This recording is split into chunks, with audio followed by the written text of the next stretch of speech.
Hollywood silver screen presenting जगत आरवा।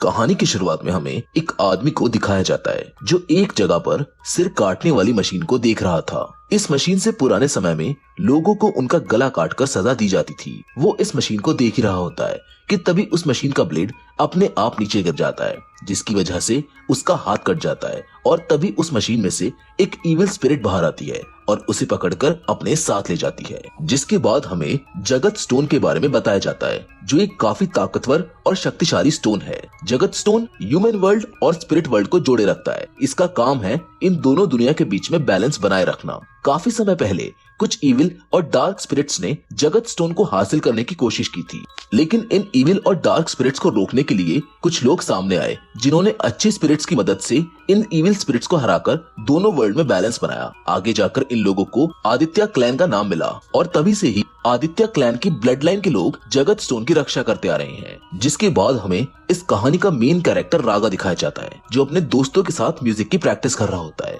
रागा एक बहुत बड़ा म्यूजिशियन बनना चाहता है, पर ये बात वो अपने डैड से नहीं कर पाता। रागा अपने डैड के साथ बहुत ही कम रहता है। अब जब रागा अपने दोस्तों के पास घर जा रहा होता है तो हमें एक सफेद कपड़ों और लंबे बालों वाली एक स्पिरिट उस पर नजर रखते हुए दिखाई देती है, जिस पर रागा का ध्यान नहीं पड़ता। अब हमें रागा के डैड सुकमो को दिखाया जाता है, जो हर्बल मेडिसिन बेचने का काम करते हैं और वो चाहते हैं कि रागा भी यही काम करे। लेकिन मेडिसिन बेचने के साथ ही सुकमो एक एग्जॉर्सिस्ट भी है। वो कोई छोटे मोटे एग्जॉर्सिस्ट नहीं है, जिसका पता हमें इससे लगता है कि वो काफी लोगों के सिर्फ सर पर हाथ रखकर ही उनके शरीर से इविल स्पिरिट्स को बाहर निकाल देते हैं। अब रागा के डैड सुकमो ऐसे ही एक स्पिरिट को कैद करने जाते हैं और एक आदमी की जान बचा लेते हैं। वो आदमी सुकमो को पैसे देने लगता है, पर सुकमो वो पैसे नहीं लेता, जिससे हमें ये पता चलता है कि सुकमो ये काम पैसों के लिए नहीं बल्कि लोगों की हेल्प करने के लिए करता है। सुकमो का एक भाई भी होता है जिसका नाम जया है। वो भी उसकी तरह ही एक एग्जॉर्सिस्ट है। वो कभी कभी सुकमो की हेल्प करने के लिए भी आ जाता है, लेकिन रागा को ये नहीं पता होता कि उसके डैड एक एग्जॉर्सिस्ट है। उसे तो सिर्फ ये पता है कि उसके डैड मेडिसिन बेचते हैं। घर आकर सुकमो रागा के शरीर पर चोट के निशान देखता है। सुकमो को अपनी शक्तियों से पता चल जाता है कि कुछ लड़के उसकी मेडिसिन को चुरा रहे थे और रागा ने उन्हें रोकने की कोशिश करी, लेकिन उन्होंने उसे काफी मारा। अब रागा इन सब चीजों से परेशान हो चुका था, इसलिए वो अपने डैड सुकमो से कहता है कि मुझे यहाँ पर अब और नहीं रहना। मैं यहाँ रहकर आपकी तरह मेडिसिन नहीं बेचना चाहता। मैं अपने दोस्तों के साथ शहर में रहने जा रहा हूँ। जिस पर सुकमो उससे कहता है कि तुम अभी इतने बड़े नहीं हुए हो, और इसी के साथ वो रागा से ये भी कहता है कि वो एक जगह मेडिसिन देने जा रहा है और रात को आने में लेट हो जाएगा। उसी रात सुकमो अपने भाई जया के साथ फिर से एक स्पिरिट को पकड़ने आता है, लेकिन जया उसको कहता है कि आज मैं तुम्हारी हेल्प नहीं कर पाऊंगा, जिसकी वजह से सुकमो अकेले ही एक जगह पर आ जाता है। असल में ये वही जगह होती है जो कहानी की शुरुआत में हमें दिखाई गई थी। सुकमो यहाँ उसी स्पिरिट को पकड़ने आया है जिसने उस आदमी को मार दिया था। अब वहाँ पर आकर सुकमो अपने बैग को खोलता है, जिसमें 3 बोतल रखी होती हैं। वो उनमें से एक बोतल को खोलता है, जिसमें से एक जेंडर रुओ की स्पिरिट निकलती है, जिसका नाम ड्रू होता है। ड्रू सुकमो का बॉडीगार्ड है और इविल स्पिरिट्स को पकड़ने में उसकी हेल्प करता है। पर पिछली बार सुकमो की हेल्प करते हुए ड्रू को काफी चोट लग गई थी और उसके जख्म अभी भी भरे हुए नहीं हैं, जिनको देखकर सुकमो ड्रू को वापस बोतल के अंदर भेज देता है। उसी वक्त वो इविल स्पिरिट उस सिर कटने वाली मशीन से बाहर निकलकर सुकमो की ओर आने लगती है। तभी हमें घर पर रागा को दिखाया जाता है, जिसे ऐसा लगता है कि कोई उसका नाम आदित्य लेकर उसे बुला रहा है। तभी रागा को घर के अंदर उसके डैड दिखाई देते हैं और जैसे ही वो उनके पास जाता है तो कोई आत्मा उन्हें घर के बाहर की ओर खींचकर अपने साथ ले जाती है। रागा बाहर जाकर देखता है तो कुछ लोग उसके डैड की बॉडी को लेकर आए हुए होते हैं, यानी सुकमो की उस स्पिरिट से फाइट करते हुए मौत हो गई। रागा अपने डैड की मौत की वजह से टूट सा गया था। उसे अपने पिता के खोने का बहुत गम था, क्योंकि उसने जाते समय उनसे बहुत बुरी तरह बात की थी। वो इन सभी बातों को सोचकर दुखी हो रहा होता है, पर जया उसे आकर संभाल लेता है और कहता है कि तुम्हारे डैड एक बहुत अच्छे आदमी थे। अब उसी रात रागा को अपने सपने में वही सफेद और लंबे बालों वाली स्पिरिट दिखाई देती है, जो रागा पर हमेशा नजर रखा करती थी। असल में उसका नाम कुंती होता है। कुंती रागा से कहती है कि तुम जानते नहीं मैंने तुम्हारा कितना इंतजार किया है। कुंती रागा को अपना लवर बताती है और कहती है कि सुकमो की वजह से मैं तुम्हारे पास नहीं आ सकती थी, क्योंकि वो मुझे तुम्हारे पास आने से रोका करता था, लेकिन अब जब वो मर गया है तो अब मैं तुम्हारे साथ रह सकती हूँ। अब इससे पहले कि रागा उस स्पिरिट यानी कि कुंती के बारे में और जान पाता, तभी डर की वजह से उसका सपना टूट जाता है। सपने से बाहर आकर उसे सुकमो का बैग दिखाई देता है। रागा उसमें रखी एक बोतल को खोल देता है और तभी उसमें से ड्रू बाहर निकल कर आ जाता है, जिसे देखकर रागा डर कर छुप जाता है। पर जया वहां आकर ड्रू को रोकता है और उसे सुकमो की मौत के बारे में बताता है, जिसे सुनकर वो बहुत ज्यादा दुखी हो जाता है। उसे लगता है कि उसके मास्टर सुकमो की मौत उसकी वजह से हुई है। वो दुखी होकर वापस बोतल के अंदर चला जाता है, जिसके बाद जया रागा को सब बताता है। वो कहता है कि ये जो तुमने अभी स्पिरिट देखी उसका नाम ड्रू है, ये तुम्हारे पिता की रक्षा किया करता था। जिसके बाद वो रागा को आदित्य क्लैन के वंशजों की एक किताब दिखाते हुए बोलता है कि उसके पिता आदित्य क्लैन के वंशज थे। उनको आदित्य द सिक्स के रूप में चुना गया था। उनका काम था जगत स्टोन की रक्षा करना, और अब उनके मरने के बाद उनकी सारी पावर्स तुम्हारे अंदर आ गई हैं और तुम आदित्य द सेवन बन चुके हो। और लेजेंड्स के हिसाब से आदित्य द सेवन अब तक का सबसे शक्तिशाली आदित्य होगा। उसके पास टाइम और स्पेस को काबू करने की पावर्स होंगी, और यही कारण है कि तुम्हें अब अजीब अजीब सी चीजें दिखाई देने लगी हैं। जिस पर रागा जया से कहता है कि ये सारी बातें मुझे मेरे डैड सुकमो ने क्यों नहीं बताई। वो गुस्से से वहाँ से चला जाता है। अब रागा यहाँ से शहर जाने का पूरा इरादा बना लेता है, क्योंकि वो अपने डैड की वजह से यहाँ पर रुका हुआ था, और अब जब उसके डैड मर चुके हैं इसलिए वो यहाँ पर नहीं रुकना चाहता।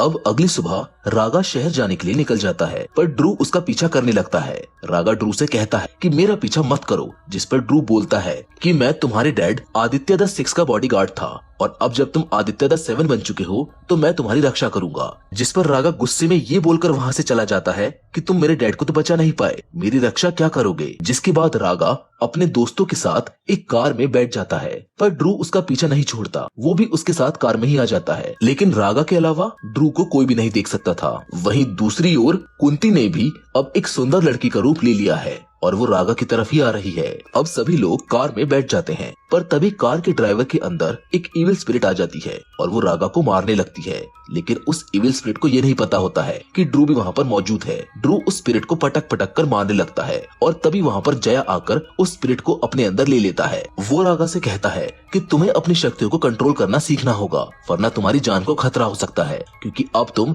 आदित्य द सेवन हो। सारी बुरी स्पिरिट्स तुम्हारी तरफ खींची चली आएंगी। ना चाहते हुए भी रागा को ये बात माननी पड़ती है, जिसके बाद वो जया के साथ अपनी पावर्स को कंट्रोल करने की ट्रेनिंग पर चला जाता है, जिसमें उसके साथ ड्रू और नोनिक भी जाते हैं, जो उसके पिता की वफादार स्पिरिट थी। ये दोनों स्पिरिट्स ज्यादातर सुकमो के जख्मों को हील किया करती थी। वहीं कुंती भी उसी कार में ही होती है, पर रागा का ध्यान उस पर नहीं पड़ता है। कुंती भी सुकमो के लिए वफादार थी, पर रागा की वजह से सुकमो ने उसे अपने पास से आजाद कर दिया था। पर कुंती रागा से प्यार करती है और उसके लिए लॉयल भी है। जया रागा को एक जंगल में लेकर आता है, जहाँ जया सबसे पहले रागा के स्पिरिचुअल आइज को ओपन कर देता है और उसे बताता है कि किसी भी इंसान का जन्म इस दुनिया में अकेले नहीं होता। उसके साथ 4 स्पिरिट्स का जन्म होता है, जिन्हें शेड्यूलर, पापत, लीमो और पेंसर कहते हैं। तुम्हें इन चारों स्पिरिट्स को हराकर एक बोतल में पकड़ना होगा। जैसे ही रागा उस बोतल को हाथ लगाता है, वो स्पिरिट्स की दुनिया में चला जाता है और उन स्पिरिट से लड़ने लगता है, जिसमें कुंती भी उसकी हेल्प करती है। लेकिन रागा लास्ट में समझ जाता है कि वो उन स्पिरिट्स को नफरत से नहीं, प्यार से भी हरा सकता है। वो जाकर उन्हें गले लगा लेता है, जिससे वो सभी बोतल में कैद हो जाती हैं। उसी रात रागा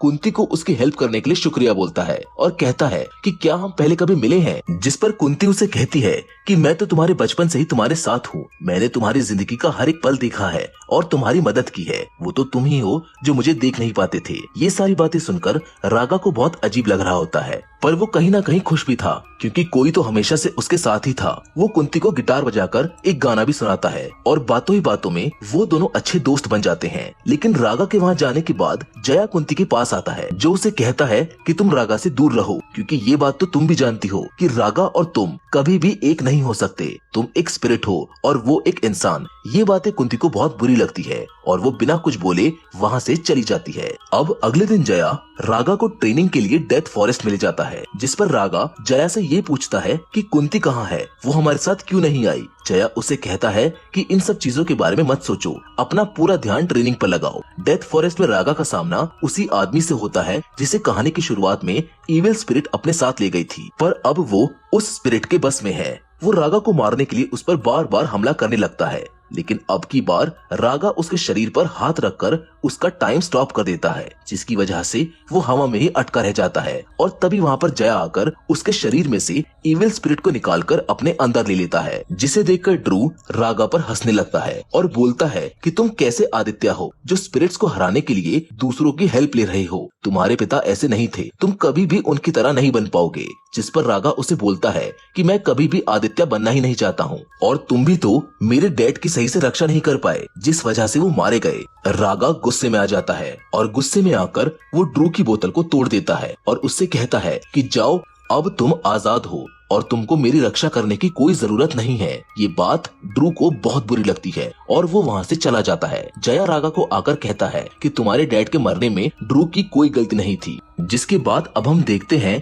कि नोनिक उस आदमी को हील करने के लिए उसके पास जाती है जिसने अभी रागा पर हमला किया था, लेकिन अभी तक वो इविल स्पिरिट उसके अंदर से निकली नहीं होती है। जैसे ही नोनिक उसे हाथ लगाती है तभी वो आदमी नोनिक को उठाकर दूर फेंक देता है और जया को अपने साथ ले जाता है, जिसे देखकर रागा और नोनिक को ये लगता है कि जया अब नहीं रहा। रागा ये देखकर अंदर से बहुत दुखी होता है कि अब उसके पास जया भी नहीं है। वो अपना सामान उठाकर अपने घर से निकल जाता है। ऐसे ही थोड़े दिन बीत जाते हैं, जिसके बाद नोनिक को जया के विजन्स आने लगते हैं और उसे पता चलता है कि जया अभी मरा नहीं है बल्कि वो जिंदा है। वहीं कुछ दिन बाद रागा नोनिक के पास उसे भी बोतल से हमेशा के लिए आजादी देने आता है, जहां नोनिक रागा का हाथ पकड़कर उसे दिखाती है कि जया अभी जिंदा है और उसे एक ताकतवर इविल स्पिरिट ने पकड़ लिया है। ये सुनते ही रागा जया को बचाने के लिए तैयार हो जाता है, पर जया को बचाने के लिए रागा को एक पावरफुल टीम की जरूरत थी। इसीलिए वो सबसे पहले नोनिक की मदद से कुंती को ढूंढता है और उससे जया को बचाने में मदद करने को कहता है,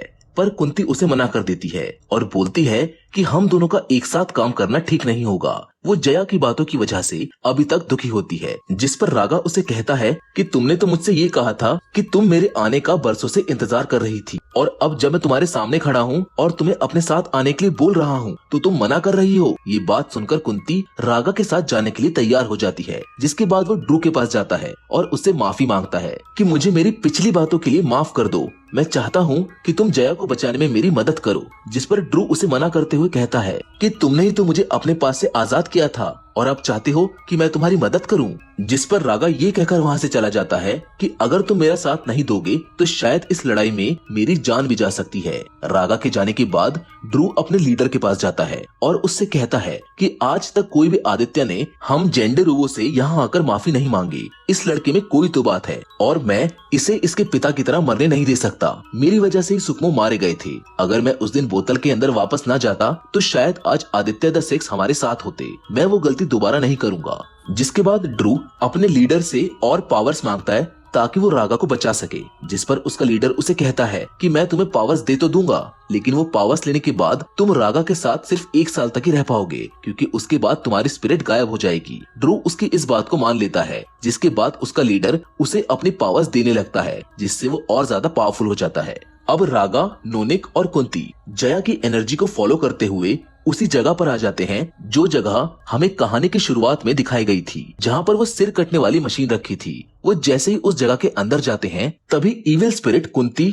और नोनिक को एक जादुई भवन में फंसा देती है और रागा अकेला हो जाता है और उस सिर कटने वाली मशीन के पास पहुंच जाता है, जहां उसे जया बिल्कुल ठीक दिखाई देता है। और यहाँ पर खुलासा होता है इस कहानी के सबसे बड़े राज का। हमें पता चलता है कि जया को किसी इविल स्पिरिट ने नहीं पकड़ा था, बल्कि ये सब तो उसी की सोची समझी चाल थी और रागा के पिता सुकमो को भी उसी ने मारा था, ताकि वो रागा को अपनी बातों में फंसाकर उससे स्पिरिट वर्ल्ड और ह्यूमन वर्ल्ड के बीच का एक पोर्टल खुलवाकर उसमें से जगत स्टोन को हासिल कर सके। दरअसल वो आदित्य ना होने के बाद भी इस दुनिया का सबसे शक्तिशाली इंसान बनना चाहता था। वो रागा को उसकी शक्तियों पर काबू करना भी इसलिए सिखा रहा था ताकि वो ह्यूमन वर्ल्ड और स्पिरिट वर्ल्ड के बीच एक पोर्टल खोल सके। तभी हमें सुकमो की मौत का सीन दिखाया जाता है, जिसमें वो उस सिर कटने वाली मशीन के अंदर से निकली उस इविल स्पिरिट को हराने की कोशिश कर रहा था, पर तभी जया ने वहां आकर उसको मार दिया। अब जया रागा से जगत स्टोन पाने के लिए एक पोर्टल को खोलने को कहता है, लेकिन रागा जया को मना कर देता है। लेकिन जया रागा को टॉर्चर करने लगता है और आखिर में ना चाहते हुए भी रागा को उस पोर्टल को खोलना पड़ता है, जिसके बाद वो उस पोर्टल में जाकर जगत स्टोन को हासिल कर लेता है और जगत स्टोन को अपने अंदर समा लेता है, जिसकी वजह से वहाँ की सभी इविल स्पिरिट्स जया के अंदर समा जाती है और वो बहुत ज्यादा शक्तिशाली हो जाता है। वहीं दूसरी ओर नोनिक और कुंती उस जादुई भंवर से निकलने की काफी कोशिश करते हैं, पर वो निकल नहीं पाते। तभी ड्रू वहाँ पर आकर उस भंवर को नष्ट कर देता है और वो सभी रागा के पास जाने लगते हैं। उधर जया सारी इविल स्पिरिट्स को अपने अंदर समा रहा होता है। तभी वहाँ पर ड्रू, कुंती और नोनिक पहुँच जाते हैं। वो तीनों जया से लड़ने लगते हैं। उन सभी के बीच काफी डेंजर फाइट होती है, पर इस वक्त जया की पावर्स एक अलग ही लेवल पर होती है, इसीलिए वो उन सभी को बहुत बुरी तरह से हरा देता है। वो ड्रू को भी जख्मी कर देता है। पर इन सब चीजों के बीच कुंती अपनी पावर्स की मदद से रागा को स्पिरिट वर्ल्ड में भेज देती है, जहां उसकी मुलाकात उसके डैड यानी कि सुकमो से होती है। रागा सुकमो से मिलकर कहता है कि डैड, आपने मुझे इन सब चीजों के बारे में क्यों नहीं बताया, जिस पर सुकमो उससे कहता है कि बेटे, मैं नहीं चाहता था